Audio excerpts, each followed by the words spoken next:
வணக்கம் சார். வணக்கம். வணக்கம். இன்னைக்கு நடந்த விஷயங்களை ஒருக்க எங்களுக்கு ஷார்ட்டா சொல்லுங்க. இன்றைய தினம் உங்களுக்கு தெரியும், மன்னார் மாவட்டத்தில் மாத்திரமல்ல முழு இலங்கை நாட்டிலே அதிர்வலையை தோன்றிவிட்டுள்ளது. வனஜா ராஜஸ்ரீ என அழைக்கப்படுகின்ற வனஜா என்பவருடைய மரணமும் அவருடைய சிசுனுடைய மரணமும் மன்னார் மாவட்டத்திலே மிகவும் ஒரு அதிர்ச்சி அலைக்கு ஏற்படுத்தியுள்ளது. நான் தற்பொழுது மன்னார் வைத்தியசாலையிலே தற்பொழுது நின்று கொண்டிருக்கின்றேன். மன்னார் வைத்தியசாலையிலே நேற்றைய தினம் பிரசவத்துக்காக மன்னார் வைத்தியசாலையில் அனுமதிக்கப்பட்டுள்ள அந்த பெண் குழந்தையும் வைத்தியர்களுடைய கவனீனம் காரணமாகவும் அவருடைய அலட்சிய போக்கு காரணமாகவும் அந்த குழந்தையும் அந்த தாயாரும் மரணமடைந்திருந்தார்கள். அந்த பின்னணியிலே நேற்றைய தினம் அவர்கள் பிண பரிசோதனைக்காக நேற்றைய தினம் யாழ்ப்பாணத்துக்கு அனுப்பி வைக்கப்பட்டிருந்தார்கள். அவர்களுடைய அந்த சடலமானது இன்னும் மன்னாருக்கு வந்தடையாத நிலையிலே இன்றைய தினம் மன்னார் மாவட்டத்தில் உள்ள அவர்களுடைய பொது அமைப்புகள் பொதுமக்கள் ஒன்றாக 4 மணி அளவிலே ஒரு கவனஈர்ப்பு போராட்டத்தை ஒன்றினை நடாத்துவதற்கு தீர்மானித்திருந்தார்கள். அந்த அறையிலே 4 மணி அளவிலே சிவில் அமைப்புகள் மற்றும் பொதுமக்கள் அனைவரும் மன்னார் மாவட்ட வைத்தியசாலைக்கு முன்னால் ஒன்று கூடியிருந்தோம். அந்த சந்தர்ப்பத்திலேயே மன்னாருடைய கச்சேரியிலே வடமாகாண சுகாதார பணிப்பாளர் உட்பட எங்களுடைய அரசாங்க அதிபருடைய தலைமையின் கீழ் ஒரு கலந்துரையாடல் இடம்பெற்றன. அந்த பின்னணியிலே இங்கே மக்களுடைய ஆர்ப்பாட்டத்தினை பின்தொடர்ந்து மக்களுடைய கோரிக்கைக்கு அமைவாக நாங்கள் மன்னாருடைய போலீஸ் அத்தியட்சரை தெரியப்படுத்தியிருந்தோம். அரசாங்க அதிபர் உடனடியாக இந்த மக்களுடைய கோரிக்கையை கேட்பதற்காக உடனடியாக இந்த இடத்துக்கு வருமாறு நாங்கள் கோரிக்கை விடுத்திருந்தோம். அந்த கோரிக்கைக்கு அமைவாக எங்களுடைய மன்னார் மாவட்ட அரசாங்க அதிபர், எங்களுடைய பிரதேச செயலாளர் உட்பட அந்த விசாரணை குழுக்காக நியமிக்கப்பட்டிருந்த குழுவினர் மன்னார் மாவட்டத்துக்கு வருகை தந்திருந்தார்கள். அவர்களுடைய கோரிக்கைக்கு அமைவாக இறந்த பெண்ணுடைய தாயார் மற்றும் அவருடைய உறவினர்கள் உட்பட நாங்கள் அவர்களுடைய விசாரணை குழுவிலே அவர்களுடைய கலந்துரையாடலே வைத்தியசாலைக்குள் பங்கு பெற்றிருந்தோம். அந்த அடிப்படையிலே அவர்கள் எங்களுக்கு வாக்குறுதியில் வழங்கியிருந்தார்கள். தங்களுடைய விசாரணை குழுவினுடைய விசாரணையானது 2 விசாரணை குழுக்கள் முடிவடைந்து விட்டது. இன்னும் ஒரு விசாரணை இடம்பெறவிருக்கின்றது. தொடர்பான தீர்மானங்களை நாங்கள் சுகாதார அமைச்சருடைய செயலாளருக்கு நாங்கள் தெரியப்படுத்தி 3 நாட்களுக்குள் நிரந்தரமான ஒரு தீர்வினை பெற்றுத் தருவோம். இந்த விசாரணை குழுவானது உங்கள் மக்களுக்கு இந்த விசாரணையில ஒரு நீதியினை பெற்றுத் தருவதற்கு நாங்கள் கடினமாக உழைப்போம். அது மாத்திரமல்ல, மக்களுடைய இந்த பிரச்சனை தொடர்பாக நாங்கள் துரிதகரமாக ஒரு முடிவினை எடுப்போம் என்ற வாக்குறுதியை வழங்கியிருந்தார்கள். அது மாத்திரமல்ல, நாங்கள் பாதிக்கப்பட்ட அந்த பெண்ணுடைய சார்பாக மக்கள் சார்பாக 3 விடயங்களை நாங்கள் முன்னிறுத்தியிருந்தோம். அந்த வகையிலே உடனடியாக அந்த பெண்ணானது வைத்தியசாலையில் அனுமதிக்கப்பட்ட சந்தர்ப்பத்திலே கடமையில் இருந்த விஓஜி தாதியார்கள் போன்றவர்கள் உடனடியாக விசாரணை நடைபெறுகின்ற காலப்போது உடனடியாக இடைநிறுத்தப்பட வேண்டும். அதே மாத்திரமல்ல, இந்த அவலத்துக்கு பொறுப்பு கூற வேண்டிய மன்னார் மாவட்ட டைரக்டர், அதாவது பணிப்பாளர் அவர்கள் உடனடியாக தன்னுடைய பதவியை ராஜினாமா செய்ய வேண்டும். உடனடியாக சம்பந்தப்பட்டவர்கள் கைது செய்து நீதிமன்றத்திலே முன்னிலைப்படுத்த வேண்டும் என்கின்ற 3 கோரிக்கைகளை நாங்கள் முன்வைத்திருந்தோம்.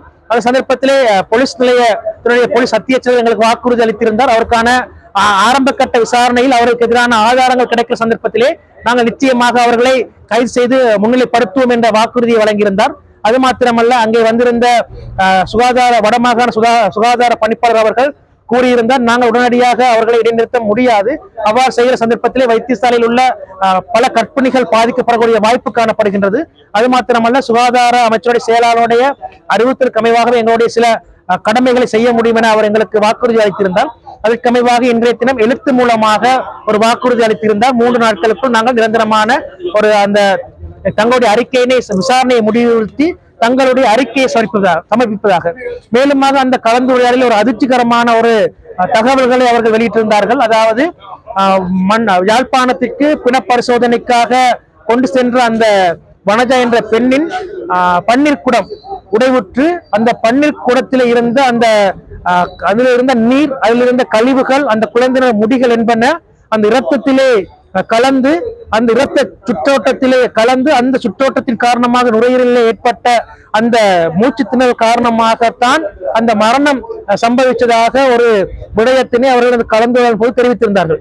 ஆனால் உத்தியோகபூர்வமாக அந்த பிண பரிசோதனை அறிக்கை இன்னும் எங்களுக்கு கிடைக்க பெறவில்லை. அவ்வாறு கிடைக்கப்பட்ட சந்தர்ப்பத்திலே எந்த சந்தர்ப்பத்திலே அந்த பன்னீர் குடம் உடைக்கப்பட்டது, அது அவருடைய விஓஜி அவருடைய தாதிமார்களுடைய கவனஈனம் காரணமாக அது பன்னீர் குடம் உடையப்பட்ட மரணம் ஏற்பட்டதா, மரணத்தின் பின்னணியிலே யாருடைய கவனக்கீனம் ஏற்பட்டுள்ள என்ற விடயங்கள் பல உண்மைகள் பிற பரிசோதனை அறிக்கை வந்த பிறகு அந்த உண்மைகள் தெரியக்கூடிய நிலை காணப்படுகின்றது. அவ்வாறு கிடைக்கப்படும் சந்தர்ப்பத்திலே உண்மையிலே குற்றம் செய்தவர்கள் உண்மையிலே தண்டிக்கப்படுவார்கள். உண்மையிலேயே இந்த பெண்ணுக்கு நீதி கிடைக்க வேண்டும். உண்மையிலே உங்களுக்கு தெரியும், சிந்துஜாவினுடைய மரணம் மன்னார் மாவட்டத்தில் பெரும் ஒரு பாதிப்பு ஏற்படுத்தியிருந்தது. சிந்துஜாவினுடைய வழக்கு தொடர்பான அறிக்கை கூட கடந்த தவணை பி அறிக்கையாக மாற்றப்பட்டு சம்பந்தப்பட்டவர்கள் மிக விரைவிலே கைது செய்யப்படுவதற்கான வைத்தியர்களும் தாதியர்களும் மிக விரைவாக கைது செய்யப்படுவதற்கான சாத்தியக்கூறுகள் மிக அண்மையிலே காணப்படுகின்றது. அது மாத்திரமல்ல, சம்பந்தப்பட்டவர்கள் கூட பணி நீக்கம் செய்யப்பட்டுள்ளார்கள். எனவே அந்த விசாரணை குழுவை செய்த அதே விசாரணை குழு தான் இந்த விசாரணை குழுக்கும் பங்கு பெற்றிருந்ததினால் எங்களுக்கு சிந்துஜாவின் வழக்கிலே சிந்துஜாவினுடைய மரணத்துக்கு தொடர்புடையவர்கள் எவ்வாறு பணி நீக்கம் செய்யப்பட்டார்களோ அவ்வாறு பணி நீக்கம் செய்யப்பட்ட சாத்தியக்கூறுகள் காணப்படுகின்றது. அது மாத்திரமல்ல, இந்த விசாரணையில் மக்கள் பெரும் திரளான மக்கள் ஒன்று திரண்டு இங்கே மக்கள் தங்களுடைய ஆதரவினை வழங்கியிருந்தார்கள். மன்னார் மாவட்டத்துடைய நிர்வாகத்தில் வைத்தியசாலை நிர்வாகத்திற்கு தங்களுடைய எதிர்ப்பினை தெரிவித்திருந்தார்கள். நாங்கள் இங்கே ஒரு விடயத்தில் மிகவும் கவனமாக இருந்திருந்தோம். அதாவது நாங்கள் நீதி கேட்டு போராடுகின்ற இந்த போராட்டத்திலே ஒரு வன்முறை தோன்றிவிட்டு அந்த வன்முறையானது மக்களுக்கும் பங்கு பெற்றுகின்ற பெண்களுக்கு ஒரு பாதிப்பாக அமையக்கூடாது, எங்களுடைய போராட்டம் வழி தவறி போகக்கூடாது என்பதிலே நாங்கள் மிக அவதானமாக செயற்பட்டுக் கொண்டிருந்தோம். அந்த வகையில் எங்களுடைய போராட்டமானது வெற்றிகரமாக முடிவுறுத்தப்பட்டு எங்களுக்கு எழுத்து மூலமான ஒரு வாக்குறுதி வழங்கப்பட்டுள்ளது. 3 நாட்களில் எங்களுக்கு ஒரு நீதி கிடைக்கும் என நாங்கள் எதிர்பார்க்கின்றோம். அது மாத்திரமல்ல, நீதிமன்றத்தின் முன்னால் குற்றம் சாட்டப்பட்டவர்கள் நிச்சயமாக தண்டிக்கப்பட வேண்டும் என்பது என்னுடைய கருத்தாக அமைகின்றது. எதிர்ப்பினை தெரிவித்து விட்டால் எங்களுடைய கருத்துக்களை தெரிவித்து விட்டு நாங்கள் அதை இலகுவாக கடந்து சென்று விடுகின்றோம். ஆனால் சிந்துஜாவினுடைய பிரச்சனையானது கடந்த கிழமை கூட நீதிமன்றத்துக்கு வந்தது. ஆனால் அந்த நீதிமன்றத்திலே என்ன நடந்தது, அதனுடைய போலீசார் என்ன அறிக்கையை தாக்கல் செஞ்சுள்ளார்கள், என்ன விசாரணை நடந்தது என்று மக்கள் அவசரமாக ஆராய்வதில்லை. தற்போது இன்று ஒன்று கூடுகின்ற மக்கள் 3 நாட்கள் அந்த பிரச்சனையை பார்ப்பார்கள். ஆனால் அதற்கு பிறகு என்ன நடக்கிறது என்று ஆராய்வதில்லை.